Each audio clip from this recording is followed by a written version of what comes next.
Muy buenas tardes. Continuando con el plan de formación Conciencia Misionera, esta vez nos toca hablar del tema China y la reconfiguración del orden mundial, América Latina y Venezuela en el tablero multipolar. Muy buenas tardes, Jesús.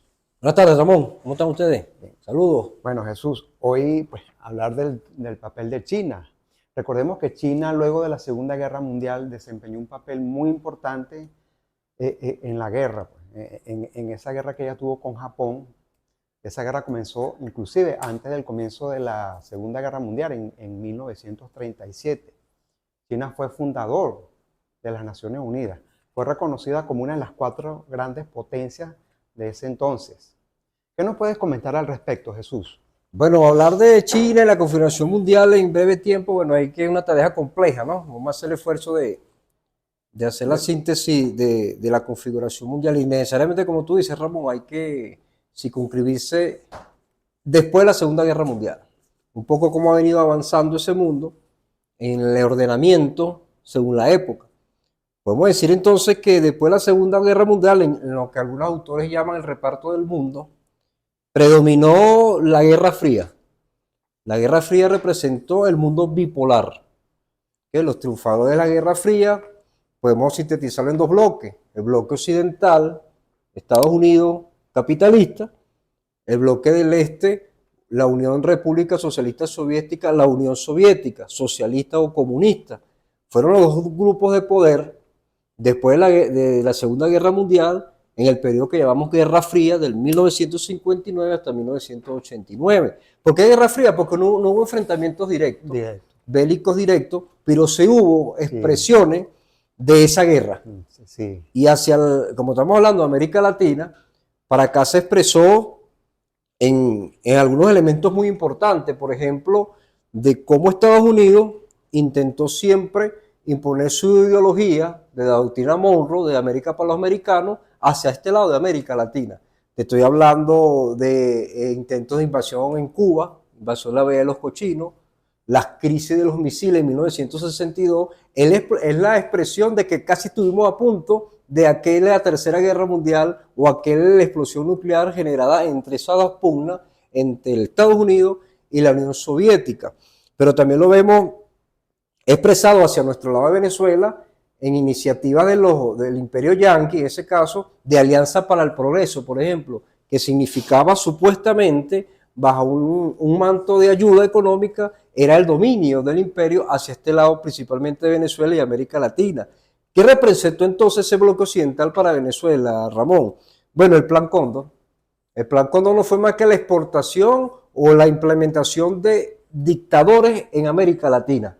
Solo vivimos nosotros claramente allí lo que es la dictadura en Argentina, dictaduras en Brasil, dictadura en el Cono Sur, que representó tratar de imponer los dominios del bloque occidental, en este caso Estados Unidos, hacia este lado de América Latina, precisamente para tratar de contrarrestar lo que ellos consideran la amenaza comunista. Recuérdate entonces que en 1917, una de las cosas que más impulsó a Estados Unidos en su doctrina anticomunista era la revolución socialista, la revolución rusa encabezada por Lenin, que en 1917, en ese bloque de la Unión Soviética, impacta de manera positiva en el mundo y muy especialmente en la Europa de la época.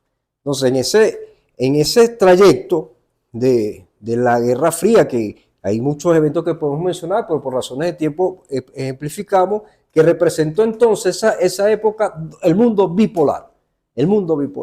Llegamos entonces a 1989, donde algunos autores llaman el fin de la historia. Cae el muro de Berlín, que era precisamente lo que el Churchill llamó el telón de acero, de cómo después, en esa Guerra Fría, Alemania es dividida, es repartida, y en la República Democrática Alemana, la República Federal de Alemania, donde una era comunista, la otra era pro-occidental, bueno, se creó el muro de Berlín. Sí. Y era, disculpa, eso era la expresión física palpable de esa división, o sea, el muro. El muro de Berlín representó estaba allí, y quedó para la historia como la caída y la culminación de la Guerra Fría. Y ahí donde muchos autores empezaron a hablar del fin de la historia. Y entonces a partir de 1989, con la caída del muro de Berlín, con la desaparición aparentemente de ese mundo bipolar, surge el mundo unipolar. que es el dominio del hegemón estadounidense. De 1989 hasta la época, según las circunstancias históricas de cada país, podemos ver cómo ese mundo unipolar se va degenerando. Bueno, ¿qué representó? Como la pregunta nos genera, para Venezuela y América Latina, lo que fue ese mundo unipolar de 1989 y todo lo que significó la década de la última década de los años 90 y los principios del 2000, ¿no? Podemos hablar que para Venezuela representó nada más y nada menos la implantación del pacto de punto fijo. Eso es importante mencionarlo, ¿ok? Tuvimos en Venezuela gobiernos representantes de la burguesía, gobiernos dependientes, gobiernos entreguistas, gobiernos que no obedecían a la realidad de nuestro pueblo venezolano, sino que obedecían a los intereses de ese imperio que era el hegemón estadounidense para la época, y que de una u otra manera tuvimos entonces gobiernos bajo supuesta alternancia democrática, y podemos mencionarlo, Adecos, Copellano y todo lo demás, que no representaron para nunca los intereses de los venezolanos. Y ahí todo lo que significaba la extracción de petróleo, las regalías del petróleo y todo lo que significó un país que prácticamente por sus gobernantes de turno estaba al servicio de ese hegemón, que era el mundo unipolar ejercido por los Estados Unidos, y todo lo que eso significó en la época. ¿Qué significó también, Ramón? Bueno, el neoliberalismo. Toda esa época del mundo unipolar se fortalecieron instancias como el Fondo Monetario Internacional, el Banco Mundial, se fortalecieron organismos multilaterales que no estaban a servicio de ningún mundo en desarrollo, sino más bien estaban en función del mundo unipolar estadounidense. Entonces, hablemos del resurgimiento entonces de China como potencia económica, o sea, en el momento que ella resurgió. Fíjate que China en tiempos de Guerra Fría, en 1949, a través de la larga lucha de Mao y todos los camaradas del Ejército Rojo, logra la fundación de la República Popular China. Fíjate que estoy hablando del año 1949, estamos hablando en plena Guerra Fría. China era un país atrasado, de campesinos. Su economía era netamente agrícola. Muy poco, claro. No había ningún avance industrial. Sí. Es la gesta de Mao, con todo lo que podamos hacerle a raíz de la historia, sus críticas, sus análisis, sus circunstancias, fue un periodo muy importante donde se pasó de la China agrícola y se dieron los primeros pasos hacia la China industrializada. Vino el salto adelante, vino la revolución cultural, vuelvo y repito, puede tener sus detractores, puede tener su complejo análisis, pero representó una época muy importante para la China de 1949 hasta el fallecimiento de Mao Zedong en el 76 como el gran timonel de la China de finales del siglo XX.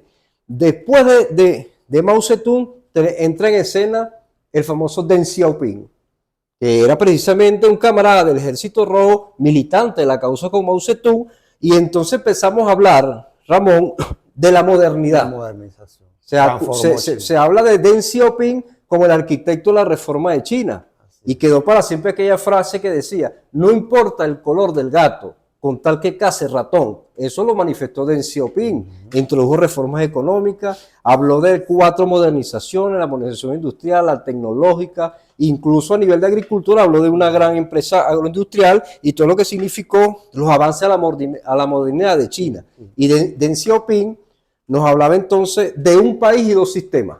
Lo importante que tenemos que mencionar aquí, que sea Mao Zedong, sea Deng Xiaoping, nunca renunciaron a la idea del socialismo. Independientemente de su variante, Deng Xiaoping se abrió al mundo, buscó inversionistas, hubo un acercamiento con Estados Unidos. Se habla de que fue el primer presidente chino que visitó Estados Unidos, criticados por uno, adorados por otro, pero evidentemente a la luz de los acontecimientos podemos decir, ahí están los resultados. Se abrió el mundo, vinieron esas grandes transnacionales con avances tecnológicos, se instalaron en China. China es la fábrica del mundo. Claro, y así. Claro. Después entramos a la fase de Jiang Zemin, ¿okay? Que reemplazó o siguió a Deng Xiaoping, pero fíjate que hay una característica muy importante de los presidentes de China y los que han guiado el timón de la China, que nunca han renunciado a una idea de un Estado, de un partido fuerte. Importante mencionar esto, y con esto no queremos dar un matiz, sino un matiz verdadero, de cómo el Partido Comunista Chino es el que regenta la economía, es el que regenta los destinos del país, y una sociedad china dispuesta a esos avances históricos y programáticos dentro de una visión de Estado, una visión de sociedad, una visión de país. Ahí podemos hablar de una economía planificada. Podemos hablar de una economía planificada, pero fíjate lo siguiente, ya un poco por razones de tiempo, avanzamos y vamos a pasar un poco a Hu Jintao y caemos en Xi Jinping. Entonces, ¿qué pasa con el presidente actual de China que está en el 2013? Bueno, en este momento China tiene en América Latina el segundo mayor territorio del mundo con mayores inversiones chinas.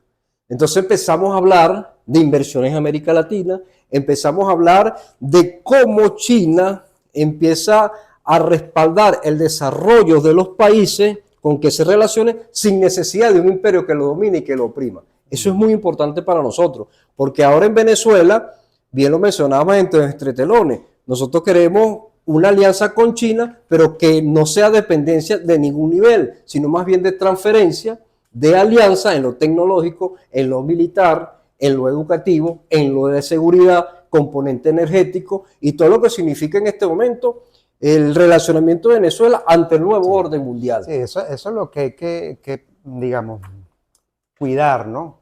De que no depender, o sea, estamos saliendo de una dependencia para caer en otra.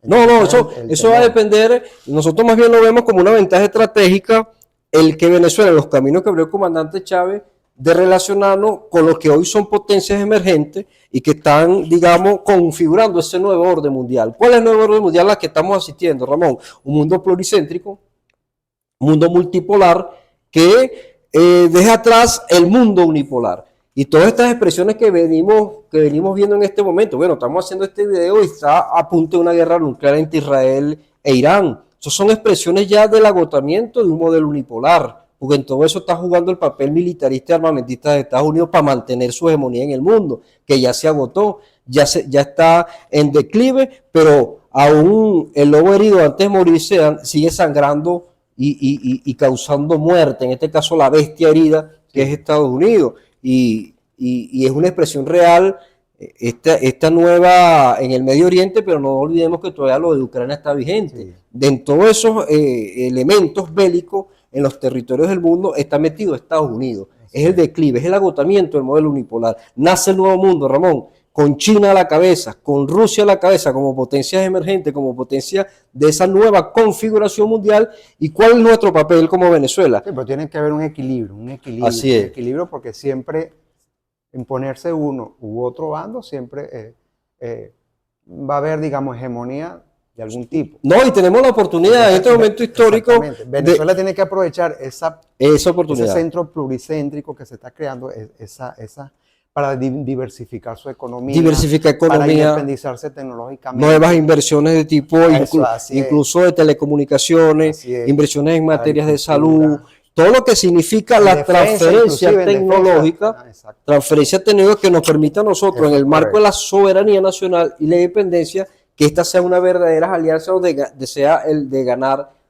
Eso ya va a depender en gran parte de la política de Estado que implementemos, nuestro gobierno bolivariano, el relacionamiento con ese nuevo orden mundial. En este caso, China, que es el gigante de la época, el de Rusia, que también, y que nos va a permitir en lo sucesivo cambiar esa dinámica que durante muchos años tuvimos, eso es la de América Latina. Ahora son inversiones para el progreso y la soberanía, no para la dependencia y la dominación. Ahora no es el neoliberalismo, ahora los mismos chinos opinan que ningún país de América Latina y del mundo debe ser patio trasero de nada, y que ellos son una potencia que emerge, pero que respeta la soberanía de los pueblos y que habla también de que debe ser un desarrollo compartido, de complementariedad, de crecimiento y desarrollo, donde China sencillamente se abre al mundo con mayores inversiones y importante para América Latina, que se nos estaba pasando por alto, en la incorporación de la ruta de la seda a nivel de América Latina. Así es. Ahora, Jesús, por el corto tiempo que nos queda, ¿cuáles serían las preguntas, las preguntas generadoras a tomar en cuenta, en consideración, en este caso del tema que estamos hablando de China? Bueno, más de dos preguntitas generadoras que precisamente así lo dice, para que el debate se abra. Y sobre este tema hay mucho que hablar. Sí, muy amplio. La primera pregunta sería, ¿cómo puede Venezuela aprovechar estratégicamente su relación con China y otros actores emergentes en el contexto de un orden mundial multipolar para fortalecer su soberanía y consolidar su posición como líder en la integración regional latinoamericana. Y una segunda pregunta: ¿de qué manera impacta a Venezuela la configuración de un mundo pluricéntrico y regido por el desarrollo común, donde existan múltiples centros de poder, civilizatorios, económicos y políticos? Dos preguntas generadoras para el debate y la socialización, Ramón. Así es. Bueno, Jesús, muchísimas gracias. Hasta luego, compañeros. Esto ha sido todo en el capítulo sobre la emergencia de China como potencia que busca equilibrar este mundo multipolar.